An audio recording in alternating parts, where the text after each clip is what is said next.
All right. So I already did my fake pulled handle one where I made a flattened coil and then used some water to smooth it out. That worked out pretty well. If you notice that when you're using water to pull a handle, if it feels like it's coming apart, or if it looks like it is about to come apart or cracking, then you just need more practice. That's it. So more practice, really pay attention to where you're putting pressure when you are pulling a handle. So now I'm going to pull a handle for real though. I have this is the same chunk of clay.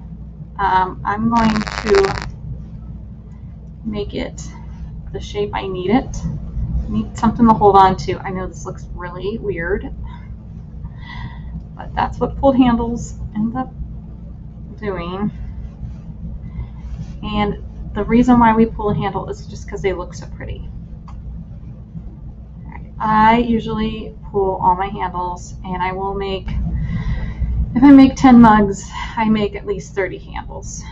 And I end up putting most of the handles back into my clay bag.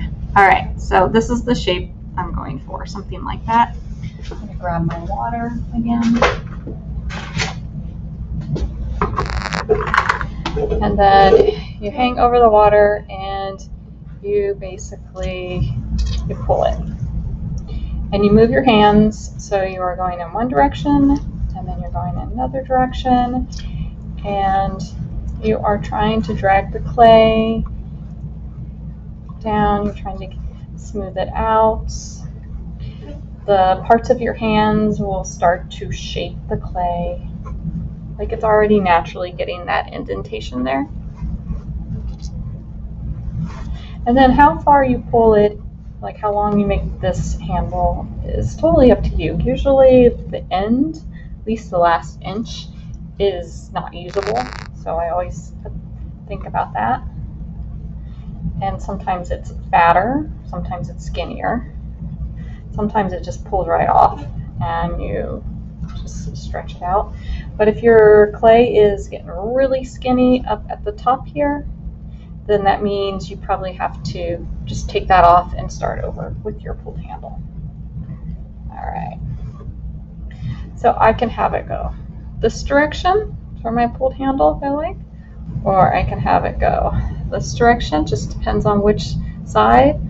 I like the look of this one better, and I'm gonna have to make a decision because it's starting, I can tell there's gonna be a little cracking in there. I know it's blurry for you guys. I can leave it on this. I can actually have it like this. Wait, you can't see it, but I can put this on the table and have it like that. But that's a little more severe. I'm just gonna pull this piece off right above where, well, about an inch above where I think I'm going to use my handle with my bucket. Trying to be careful. Sometimes I pull these so they look crooked. You can see there's a tiny little bit of a twist in that. But I want to put it down. In the video, I know they have it like this. I struggle with keeping my handles because they always tend to want to fall over and then I can't use them. So I just put them on their sides and I let that dry. So I might even do like a little curly Q at the back. So it's nice to have different shapes so you have some choices of what looks good. So sometimes when I'm throwing a handle I think is going to look good on a small mug, it turns out it looks better on a bigger mug. All right.